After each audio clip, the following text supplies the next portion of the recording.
Her beauty led her to darkness, the bride of the serpent chief. Nkechi began to notice something strange.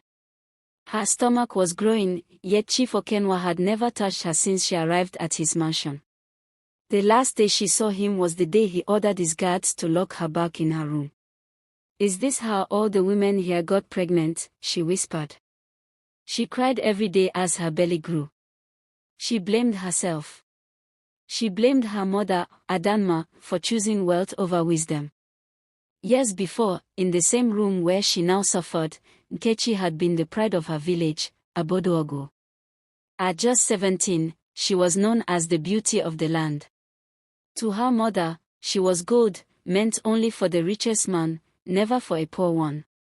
Men paused when she walked by. Women stared. Even old men sighed, wishing they could be young again just for a chance with her. One day at the market, her beauty distracted a butcher so much that he cut his own finger. That incident became a story that traveled across Abodoagu, proof, they said, that Nkechi's beauty was beyond human. Her mother, Adanma, a widow, was proud. "Whoever wants to marry my daughter must be rich," she would boast. "He must buy me a car, a new house, and feed me till I die. My daughter will never marry into suffering." Suitors came with goats, yams, and gold. Adanma rejected them all. "My child's beauty is worth more than this," she'd say. Then one day, a black SUV stopped in front of her house. Out stepped Chief Okenwa, the richest man in the entire region. People said he owned more land than anyone alive, but they also whispered that his mansion at the edge of Nko Hills was cursed. "I saw gold in your house and came to pluck it," Chief Okenwa said, his eyes cold. "Beautiful things belong to powerful men like me." Adanma smiled, already understanding his meaning. "If you came for my child, she is yours," she said proudly. Chief Okenwa laughed. "For your understanding, I'll bless you with a brand new car today.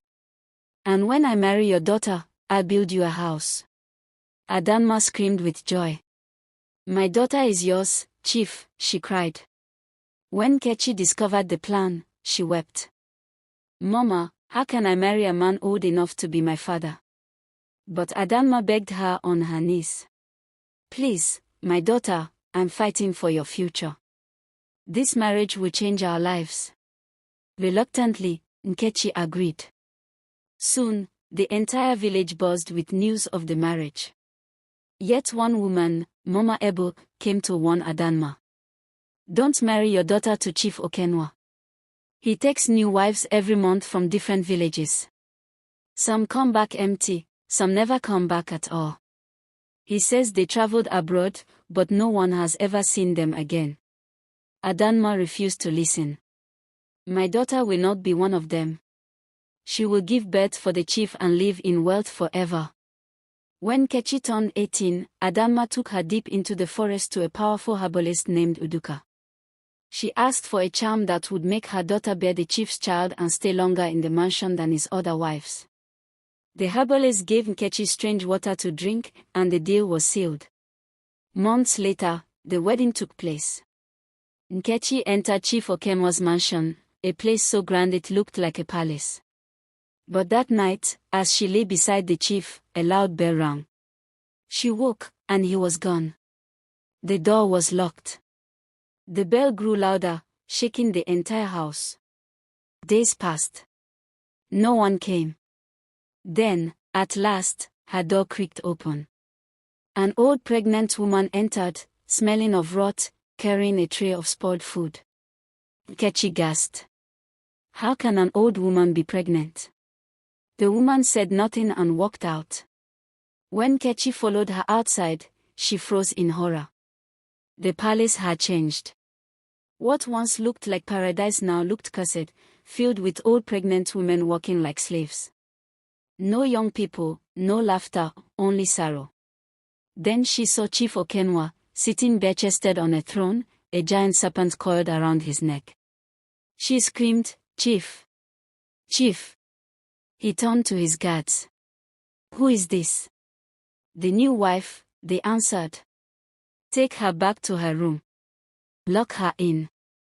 That was the day Nkechi realized her mother had sent her into hell.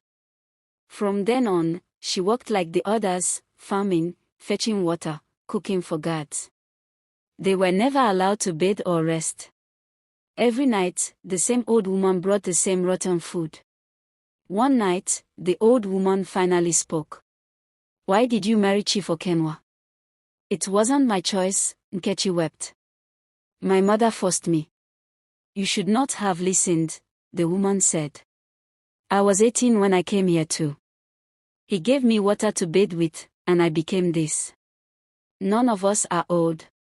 We are young women turned into this by his evil." She leaned closer and whispered. "The serpent on his neck drinks from the wombs of pregnant women. It kills from inside. Pray you stay alive, only the living can escape." That night, Nkechi heard screams. By morning, she saw guards burying another woman. Weeks passed. Her stomach grew. But Chief Okenwa had never touched her.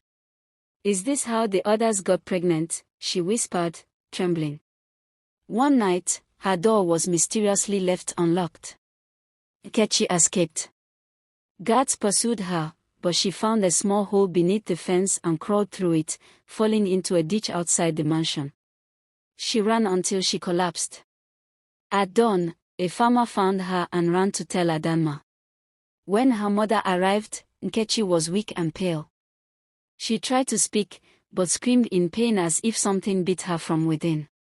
She collapsed again. Chief Okenwa remained calm. He knew the spiritual serpent inside her would kill her before she could expose him. Desperate, Adanma took her daughter to the king's palace.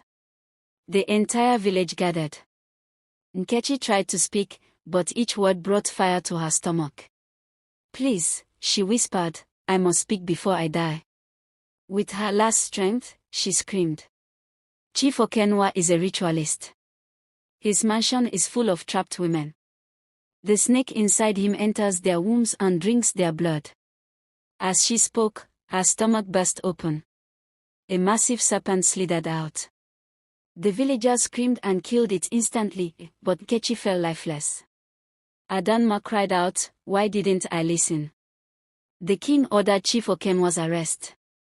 His mansion was raided, and many young women were found alive, cursed but rescued. The village healers restored them, though some would never be the same again. From that day, Adanma lived in grief, once the mother of the most beautiful girl, now a mother to none. Moral lesson. A mother who trades her child's future for riches has already buried her with her own hands. Not every mansion is a home, some are prisons lined with gold. When greed blinds love, destruction is near. Protect your children, even from glittering devils. Thanks for watching. Please subscribe to my YouTube channel for more African story.